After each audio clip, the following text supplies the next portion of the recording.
Hello, everyone. Welcome to the Booktube Chicks Book Club. Tonight we're going to be discussing Full Disclosure by, by Camryn Garrett. I don't have a physical copy. I don't think any of us have a physical copy. I do. Oh, Desiree has a physical copy. We're going to be discussing Full Disclosure tonight. As always, I am joined by Desiree and Kathleen. And for the next hour or so, we will be chatting all of our thoughts and feelings on this book. So, the way our live shows work is first we are going to do a quick synopsis of the book and then talk about our initial thoughts for the next 5 or so minutes. This is spoiler free. And then after that, we're going to go into spoilers. So, Desiree, would you like to go ahead with a synopsis and then you can go right into your initial thoughts? Yeah. Hello. So I'm Desiree. You can find me at Libri Labra on all the things like Twitter and TikTok and YouTube and Instagram. And as far as the summary, basically we have a main character who has HIV and she's at a new school and she is a teenager. She's at high school and, she is starting to think about being intimate with someone. And basically the story is kind of about how she works her way through that because she does have a crush on someone, but she's also the producer for the high school's rendition of Rent. So you kind of just follow the main character as she's navigating life with her two best friends and this crush who at the beginning of the story are not aware that she has HIV. As far as like my initial thoughts, I feel like the audiobook gave me certain vibes that I might not have had I read it without listening to the audiobook. I understand this is YA. I understand that these characters are in high school, but I feel like the delivery that the narrator gave us made them feel a bit more juvenile and at times very melodramatic. And it just colored the story in a way I wish it hadn't. But I still think it's a very important story. I did still enjoy it. And I think I'm probably going to like adjust my rating to offset the fact that the narrator definitely made me feel a certain way about the story. Because I do think I would have enjoyed it more had I not listened to it. Even though I was reading along at the same time, there was just a lot that like the way she delivered the lines. I don't know. So I think I'm still going to give it a 4. Oh, so that's what. Okay, I agree with you. That's right. But also, when we were talking about it, and I said that the book seemed juvenile, you asked me if it was the writing style or the narrator. I thought you meant like the character's voice, as in her narrating, not necessarily the person voicing the audiobook. So, okay. Hello, my name is Kathleen. My channel's For the Love of Books. Let's start off first that I gave this book 3 stars. I agree with Desiree. I thought it could be because she's in high school and it's been years since I was in high school, and maybe I thought that she was like a little immature-ish.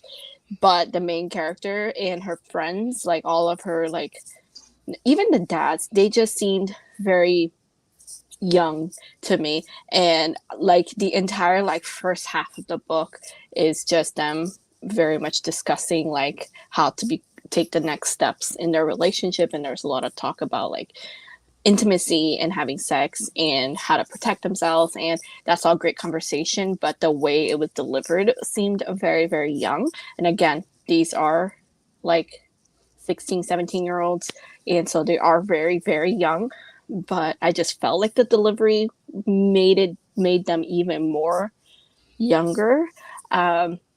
I did listen to the audiobook, but I also had a e-copy from the library, so I kind of like read it as I was listening. And I actually liked the narrator. I thought her performance was good.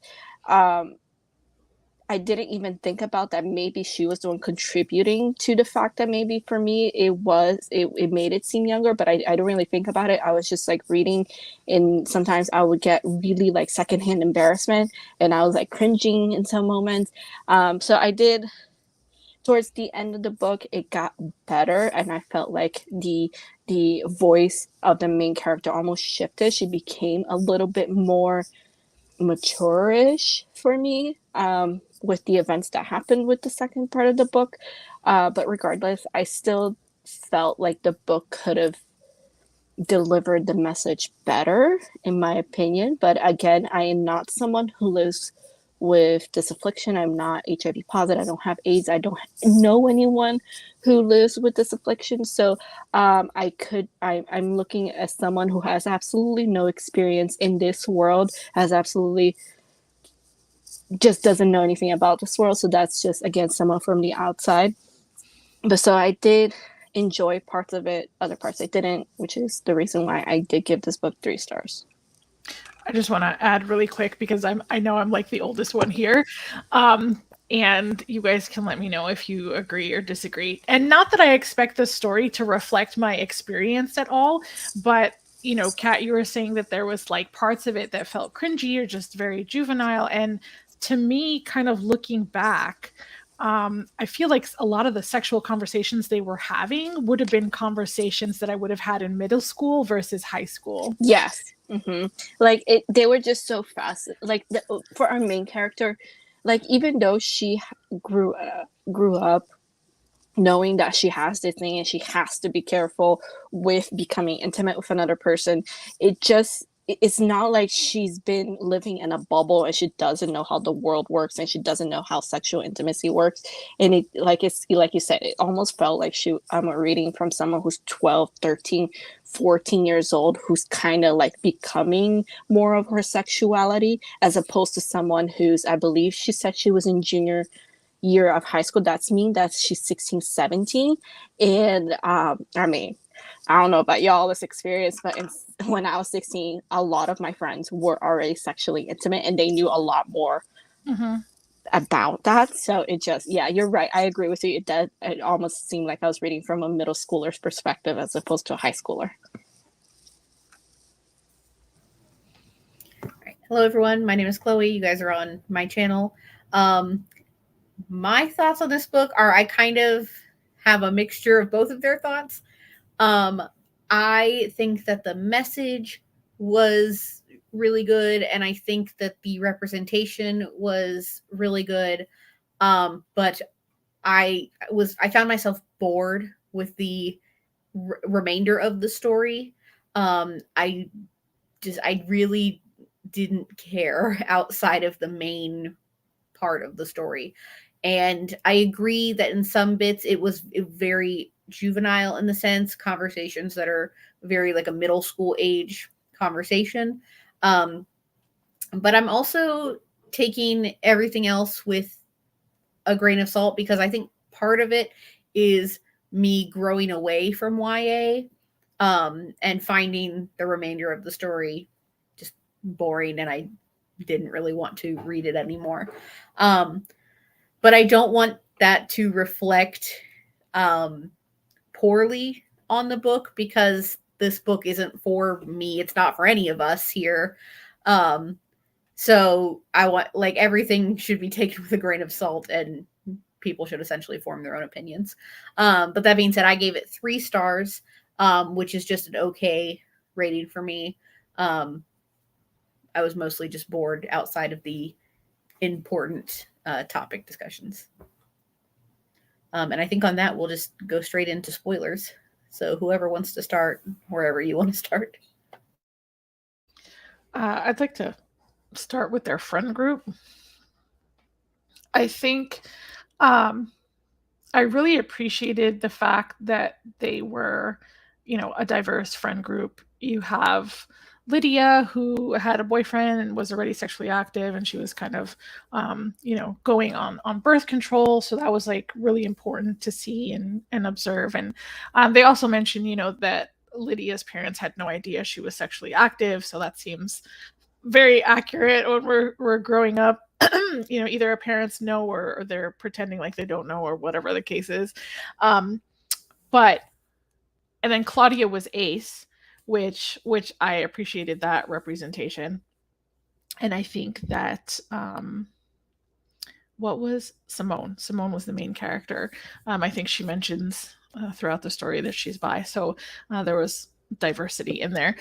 But like she talks a lot about how these two girls are her best friends, and like that she should tell them everything, but obviously they don't know everything.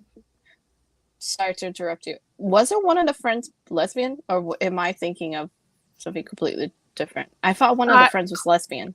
Claudia, but she was also Ace. She was Ace and okay, all right. And so yeah, she talks about how close she is to these two girls, and that she should tell them what's going on, and it kind of takes her a little bit to finally get to that point. But throughout the whole story, I felt like, and maybe it was just, again, the audiobook narrator in her delivery, but Claudia felt so much more like a frenemy than she did like an actual friend. And it just seemed like, I don't know, I was expecting them to like really, really fight at some point. Or actually, I think I was like, is it Claudia sending the notes? Like, I know at some point she questioned whether it was her friends or not, but I don't know. There was a lot of tension in that friendship.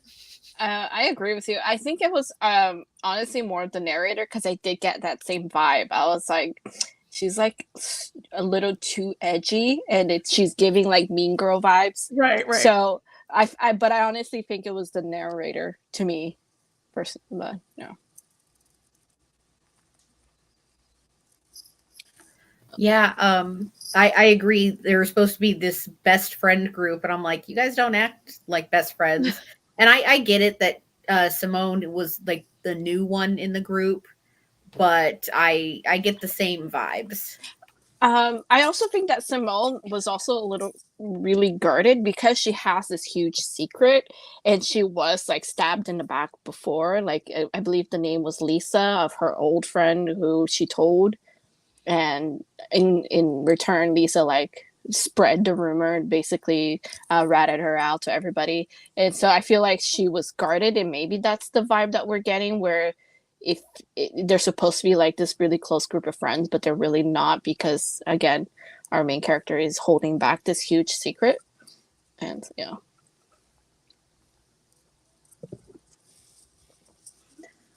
I mean, I appreciate that she told them fairly early on in the book, but I thought the book was going to be like seriously trying to figure out who the person was that was sending the notes.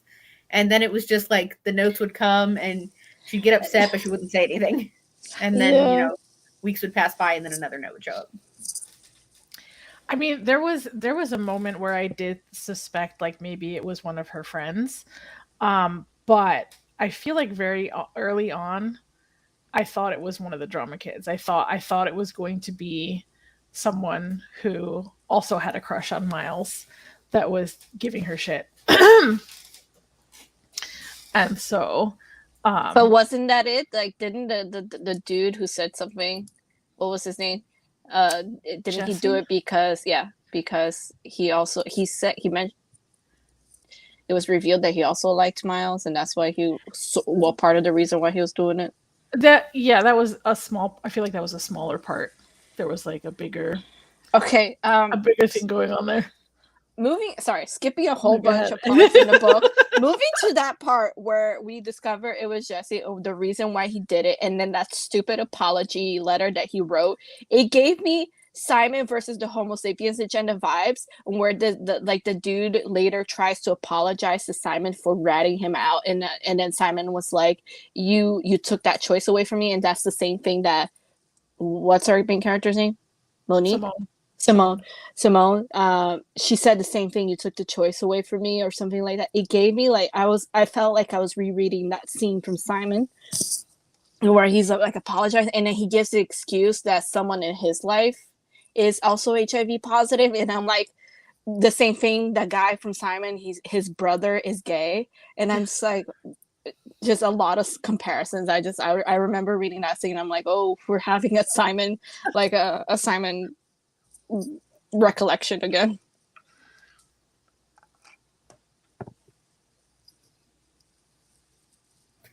I thought, well, I was gonna say I thought more would come from that because I remember the principal like wasn't sure if it was that kid, and then there was like an apology, but then I think he got suspended for the rest of the years and wasn't coming back. Okay, so something did happen at least. I think I don't remember. I think he was confronted and he admitted it.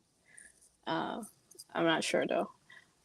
But yeah, he was suspended for the rest of the year so that she didn't have to feel like she needed to leave the school or something. But yeah. I wasn't sure how things with Miles were gonna go. But he ended up being like really sweet for the most part in regards to, you know, how he was interested in her interests, and, you know, he was very thoughtful. And I kind of get why she didn't tell him right away. But I feel like if I were him, I might have wanted to know sooner. Yeah, same. Did they become sexually intimate after she told him or before? There was that scene that they had sex, but was that after or before she told him? I'm assuming it's gonna be after because I feel like she's not gonna be. Yeah, no, I'm pretty sure they didn't do anything other than like kiss and hold hands. No, there was a scene. No, but I mean, like, I don't think they did anything before. Okay. She told him. Yeah, I was pleasantly surprised that he was so nice about the whole thing. That's usually again, I'm from an outsider's perspective. Feel like I've read more of like the opposite, where the sexual partner becomes infuriated, and most of the times these people do experience, like the HIV positive people do experience violence against them because they told the partner. So yeah, he was very sweet, and I'm not sure if like the author was going for more of a positive vibes kind of book, or which I feel like it would have been more realistic if we saw him be a little bit more like apprehensive. Yes. I feel like he was a little too supportive, but I also get that this is like a YA geared towards a younger audience, and we want to have happily ever afters kind of thing. And this book was definitely that, but yeah. I in the end I did like that he was very supportive of her.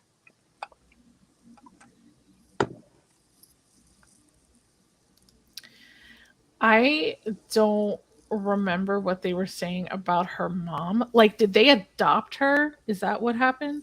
Yeah, okay. So her mom was she was born HIV positive, and her dad's adopted her. I think her mom abandoned her or something. And there was a moment where she talks about like how she wished she had known her mom. She said that there was never a moment where she wanted to talk to her mom, but she wanted. I remember the scene where she said that I never wanted to talk to my mom before, but I wanted to talk to her now because I want to know how she felt dealing with everything being HIV positive. I just remember that one scene. Yeah, I remember there's a scene where her dads were saying they tried to keep in contact, but with the birth mom, but something happened to where they couldn't. I can't remember if they said what it was. What did you guys think of the dads? Okay, her dad going to the doctor with her. I'm like, read the room, dude. Like, you have a teen daughter. Like, I get it. She has like the super, like, but you have like an old. It's not even a young teen. It's an older teen daughter. Like, you should like wouldn't be going to the doctor. I'm like, I get that you're a doctor. And you know, like all her private, but like, really read the room, dude. Like the fact that she was with her, I'm just like, no. That's like when the book started and it was that opening. At first, I was like, okay, this is going to be like a super controlling dad. Like, we're not going to like him. I mean, obviously, like it evolved, but it was at first I was like, no. Yeah. But I mean, like, how could you possibly feel comfortable asking sexual questions with like your parent in the room, like right there? Right? Also, and not just your parent in the room, but then your parent providing commentary, like being like, "She's too young for that. No, we don't need to talk about that." You know, like just so uncomfortable. Like, I don't know if the author was maybe trying to like give like all these dads, they're gay, they're edgy, they're cool, can talk about anything with them. But yeah, if it was me personally, no.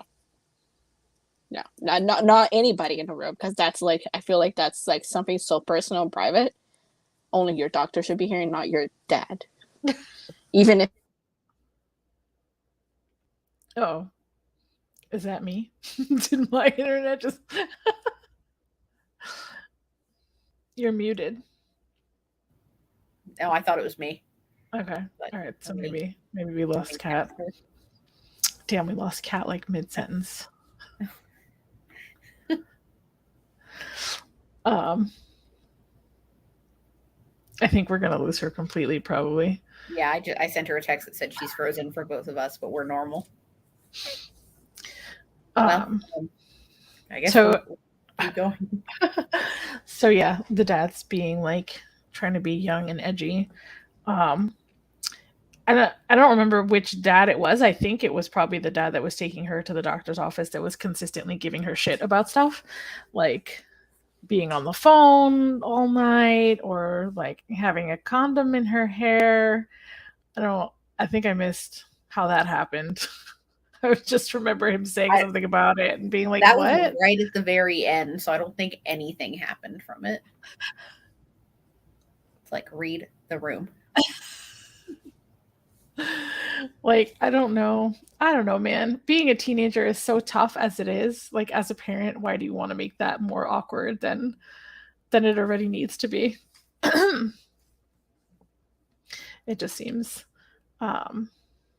painful. I think also, though, as parents, you know, because the older you get, I feel like the more you stop caring what people think about you. For the most part, I guess if you're kind of growing into your own person, you kind of get to a point where you're like, I don't fucking care. I like what I like, and if you don't like it, that's fine. And I think teenagers have this a lot of times, not always, but they have this just this kind of need to impress their peers or be similar, and I think adults kind of get to a point where they're just like, I don't care, this shouldn't bother you. I think it's funny because kids get so upset about it. Kat has let me know that her power went out. Oh, no. You and I will carry on. We will carry on.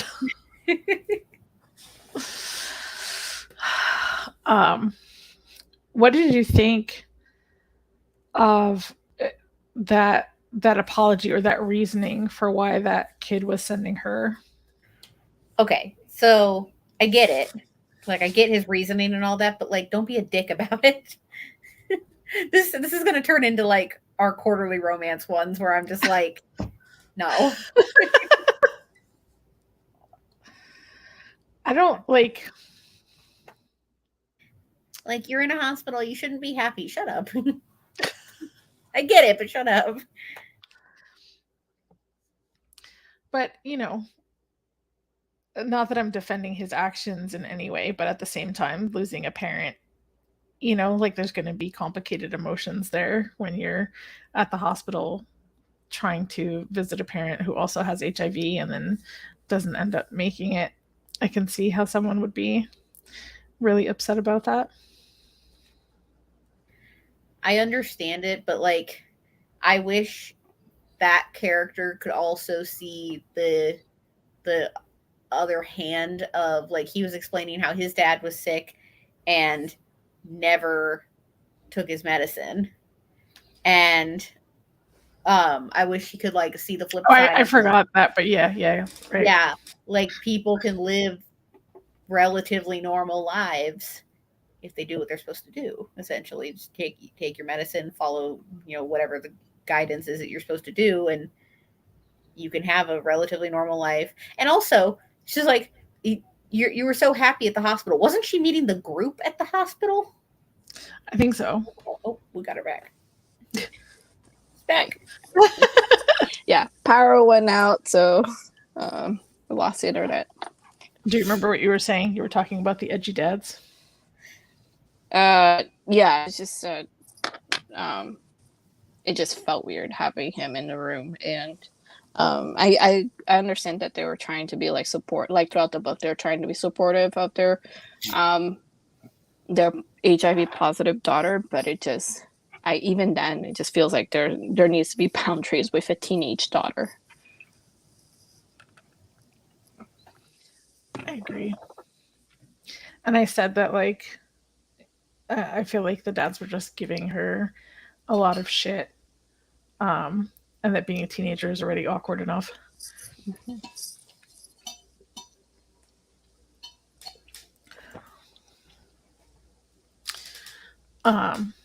And then me and Chloe briefly talked about Jesse's reasoning for. He's so dumb. Sorry, I feel like you can have a lot of excuses, but I feel like there's no excuse good enough for you to do what you did. It's not your business, and it's like she said, the choice was taken away from her, and I feel like he can say I did this because of this, and it still wouldn't be a good enough reason. I can't imagine holding on to that kind of a secret, though, and then having to like relive the same trauma that you just went through at your previous school.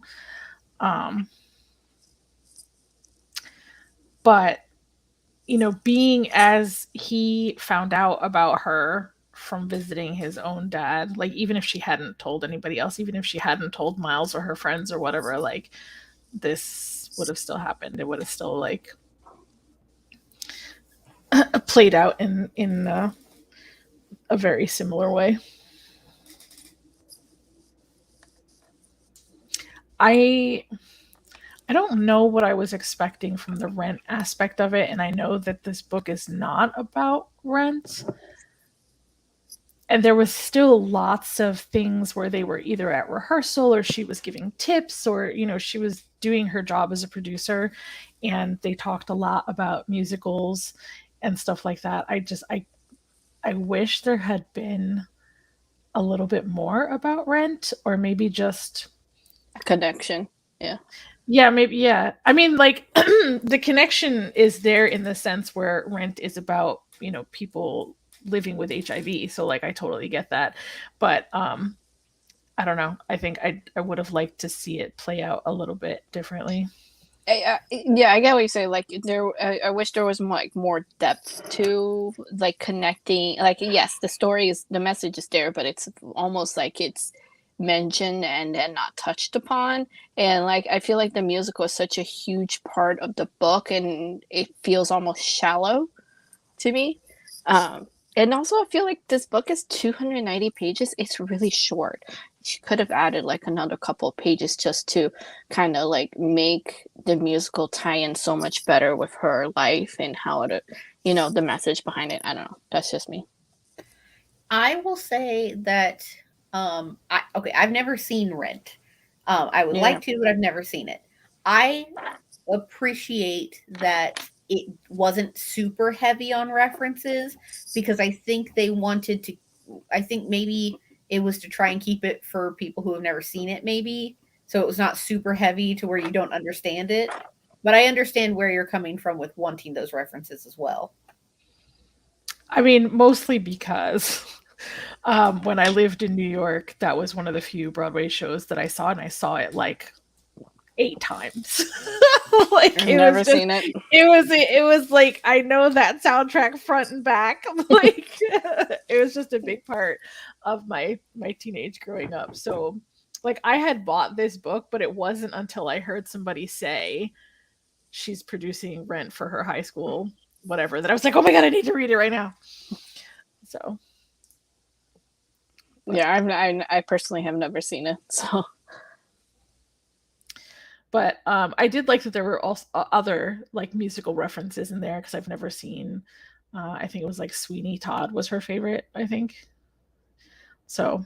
I'd like to check that out. I had no idea that was about somebody that puts people in pies. I have never seen the musical version of Sweeney Todd, like the Broadway version, but I have seen the Tim Burton movie, and I really enjoy the movie. So Yeah, same. To be honest, I didn't even know it was a Broadway. Musical. I recommend the movie at least. I feel like I might have seen that, but I don't remember. I don't remember it clearly, so I may have to revisit that. Yeah. What did you guys think of Miles's parents? I did not like them for the 2 pages that they were in. They were being what? She said for the 2 pages that they were in. I mean, I feel like they had a reasonable reaction, but yeah, I didn't like them either.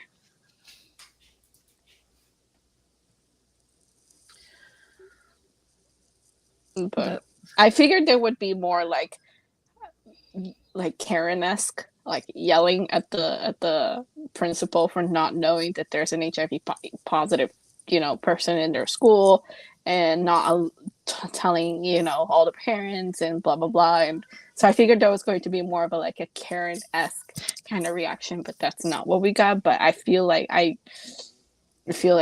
they had a reasonable reaction to finding out that their son is seeing an HIV positive girl. But also Miles in that scene, I agreed with her anger. Like, he just sat there and took it and didn't say anything, and it's like, yeah, he's like, I mean, grow some balls, but I also understand he's like a teenager, and I mean, it's a delicate situation. Yeah, it's not something like I don't know what kind of relationship with his parents. Like, I don't know if his parents are strict on him, so he's kind of been used to always sitting down and being quiet while his parents basically talk over him. So I don't know what kind of relationship he has with his parents, but I was also like, you need to speak up. Like, you like this girl, you need to speak up. But again, don't know the dynamic he has with his parents.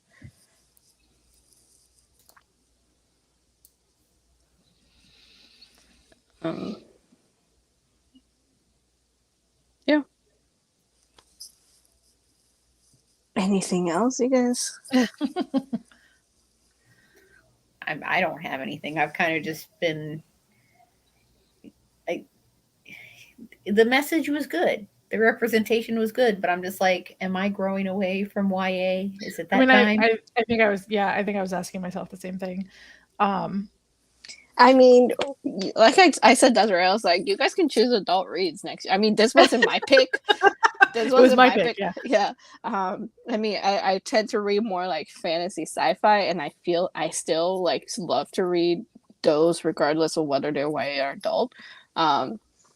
But like I told Desiree, I'm going to pick apart any rom-com, whether they're YA or adult, that you guys pick anyway. So you guys go, choose adult to your heart's content next year if you guys want to.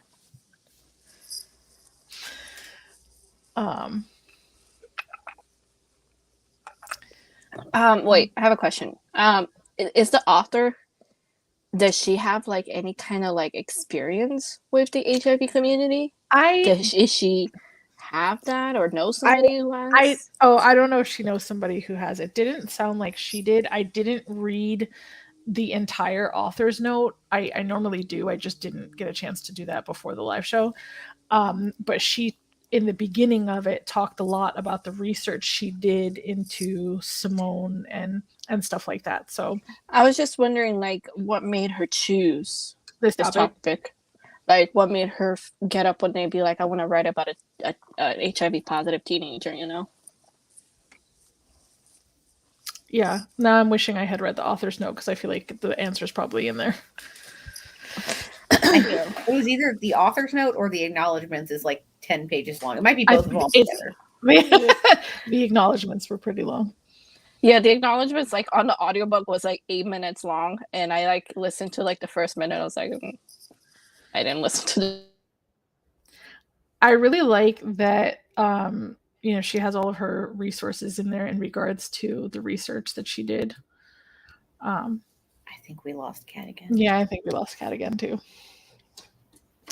I really thought it was going to be me. I thought it was going to be me today, like dropping I agree. it.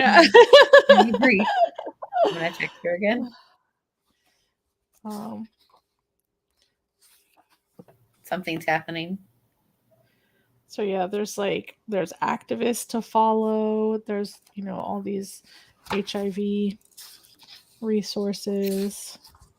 I think it's like an incredibly important story and not one that you come across that often, about a teenager struggling to kind of make connections with people because of having HIV.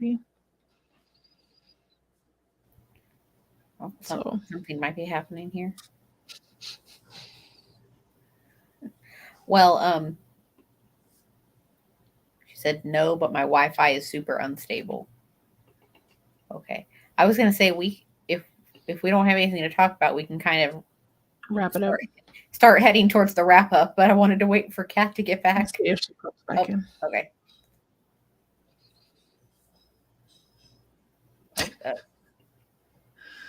Let me send her a text.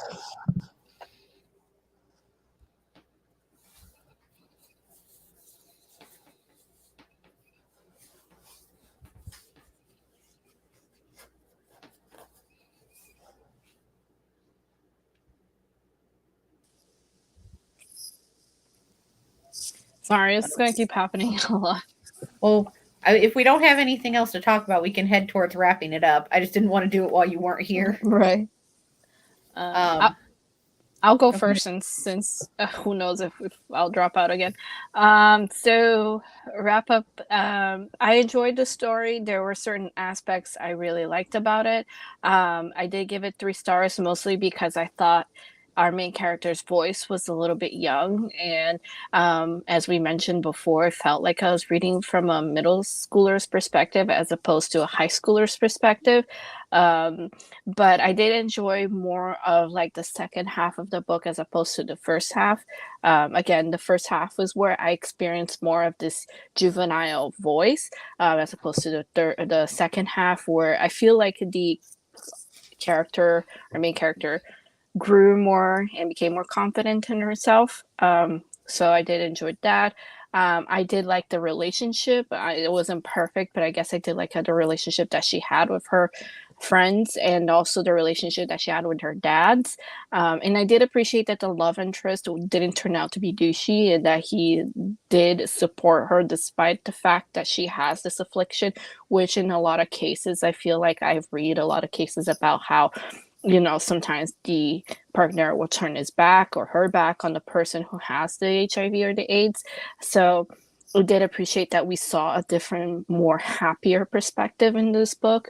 But again, I did give it 3 stars. I would love to read more from this author and check out more of the stuff that she's written, because it does.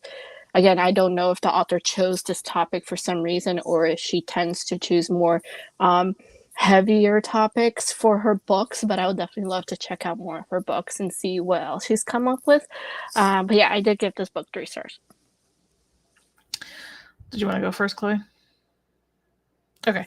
So I did a little bit of like compensating, because I feel like a lot of what I felt about it was based on the audiobook narrator and not so much the story itself. So for me, I'm still going to give it 4 stars, because I find the story not only to be unique, but like very important.